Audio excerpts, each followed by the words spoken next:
Saudara, Bapak, Ibu yang dikasihi Tuhan, selamat berjumpa kembali dalam Cahaya Kasih GKJ Prambanan. Hari ini kita akan bersama-sama belajar dari 1 Yohanes 1 ayat 8 sampai 10. Saya akan membacakan demikian. Jika kita berkata bahwa kita tidak berdosa, maka kita menipu diri kita sendiri dan kebenaran tidak ada di dalam kita. Jika kita mengaku dosa kita, maka Ia adalah setia dan adil, sehingga Ia akan mengampuni segala dosa kita dan menyucikan kita dari segala kejahatan. Jika kita berkata bahwa kita tidak ada berbuat dosa, maka kita membuat Dia menjadi pendusta dan firman-Nya tidak ada di dalam kita. Yang berbahagia kita yang mendengarkan firman Tuhan, merenungkan dan melakukan dalam kehidupan sehari-hari. Bapak, Ibu, saudara-saudara yang dikasihi Tuhan Yesus Kristus, hari ini kita belajar tentang bagian terpenting juga dalam perjalanan hidup manusia. Selain keselamatan, kemuliaan dan sebagainya, ada sisi baliknya, yaitu dosa, kemudian akibat-akibat dosa dan sebagainya. Pada bacaan ini kita belajar bahwa Tuhan akan menerima kita, Tuhan akan memberi pengampunan, Tuhan akan memberi kebenaran, Tuhan akan memberkati kita, dan Tuhan akan memampukan kita terlepas dari kejahatan jika kita mengaku dosa kita. Nah, masalahnya apakah dosa itu? Bagaimana kalau kita tidak mengetahui apakah dosa itu, bagaimana kita mengaku kalau kita berbuat dosa dan sebagainya. Tentu kemudian kita teringat tentang hukum Tuhan ya. Jadi kalau dosa itu diibaratkan atau dimaknai sebagai melanggar hukum Tuhan, kemudian kita tahu ingat tentang hukum Tuhan, 10 hukum Tuhan ya yang kita tahu, atau di dalam Perjanjian Baru bahwa semua hukum agama itu, perintah para nabi atau firman Tuhan itu diringkas di dalam hukum kasih ya, yang setiap minggu kita dengarkan dan kita baca bersama-sama.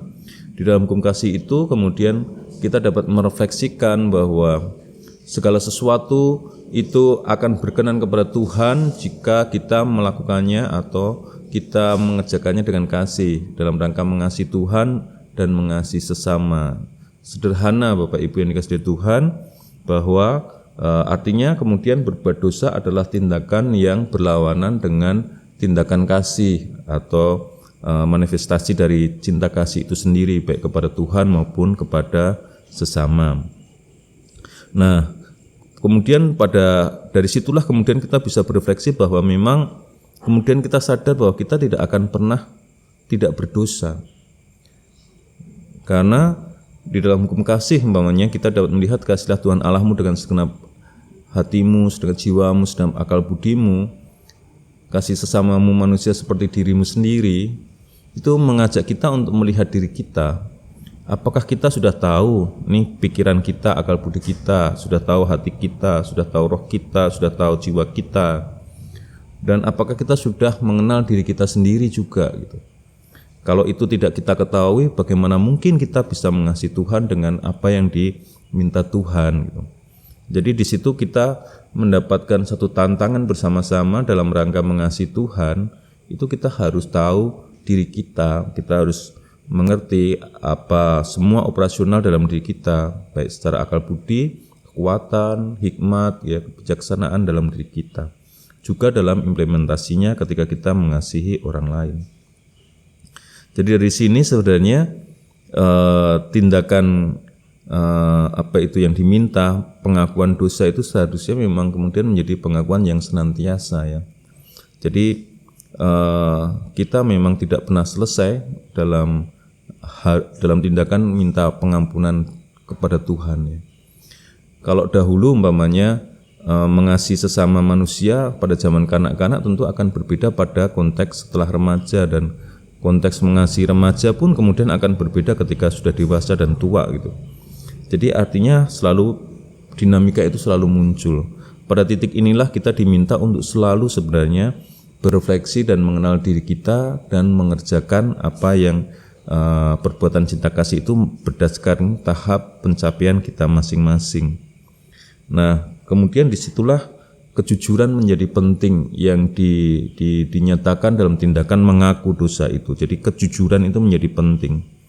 Karena sebenarnya kata mengaku atau mengakui kesalahan, mengakui dosa itu mengandung dua hal yang penting ya. Berarti bahwa ketika kita mengaku, kita sebenarnya pada kesadaran kita telah dan kita belum gitu. Jadi orang yang mengaku dosa itu sebenarnya berada pada kita telah berdosa dan kita belum sesuatu gitu ya. Saya katakan kita telah, artinya kita telah mengetahui bahwa pencapaian kita ternyata memiliki banyak bolong ya, banyak kekurangan-kekurangan, banyak hal-hal yang harus diperbaiki. Kita telah mengetahui, kita telah mencapai, kita telah melakukan yang lalu gitu ya. Dan kita tahu bahwa banyak hal yang tidak tepat. Kemudian sejenak kemudian kita masuk pada kita belum. Ya, kita belum mengerjakan hal-hal yang Tuhan kehendaki. Kita belum mencapai hal yang lebih baik lagi. Jadi mengaku itu berada pada semacam terminal kehidupan, yaitu terminal kejujuran ya. Di mana kita harus jujur bahwa kita telah mengerjakan banyak hal yang baik mungkin, tapi mungkin banyak hal juga yang tidak baik ya. Sejenak kemudian kita diajak untuk berangkat gitu ya. Berangkat mencapai pada pencapaian yang lebih gitu ya.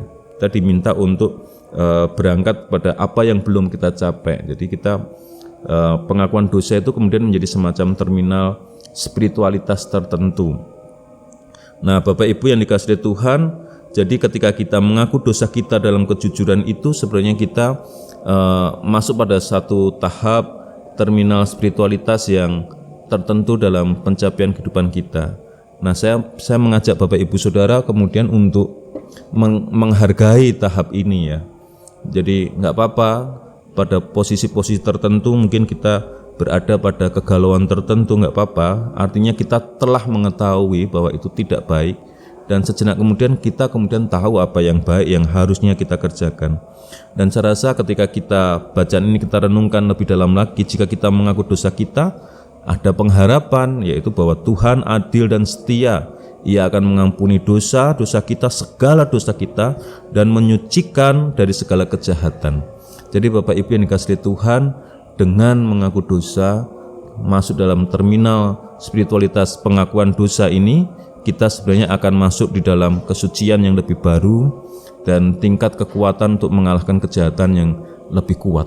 Jadi Bapak Ibu yang dikasihi Tuhan, kondisi apapun Bapak Ibu Saudara pada masa ini, pada kondisi apapun, jujurlah pada diri sendiri dan mengakulah semua dosa kita kepada Tuhan, karena di situ nanti Bapak Ibu akan mencapai semacam sesuatu yang akan Bapak Ibu raih ke kehidupan yang masa yang akan datang. Akhirnya Bapak Ibu yang dikasihi Tuhan, renungan kita pada hari ini, saya mengajak Bapak Ibu untuk berani masuk pada diri sendiri dan berani berhadapan dengan Tuhan dan realita kenyataan kita tentang dosa-dosa kita dan kekurangan-kekurangan kita, karena kita tahu Tuhan itu setia dan adil. Dia akan mengampuni dan memampukan kita lepas dari kejahatan. Jadi pengakuan ini adalah sebuah terminal yang baik bagi kita untuk memampukan kita masuk pada tahap kehidupan yang baru. Kiranya Tuhan memberkati kita sekalian. Bapak Ibu, mari bersama-sama kita berdoa. Tuhan yang penuh kasih, dalam nama Tuhan Yesus kami datang kepadamu. Kami mohon berkat-Mu, mampukan kami jujur dengan diri kami dan mengaku semua dosa dan kesalahan kami, karena kami tahu Engkau adil dan setia dan Engkau akan mengampuni kami sekalian. Terima kasih Tuhan, kasih kami kepadamu. Amin. Tuhan memberkati.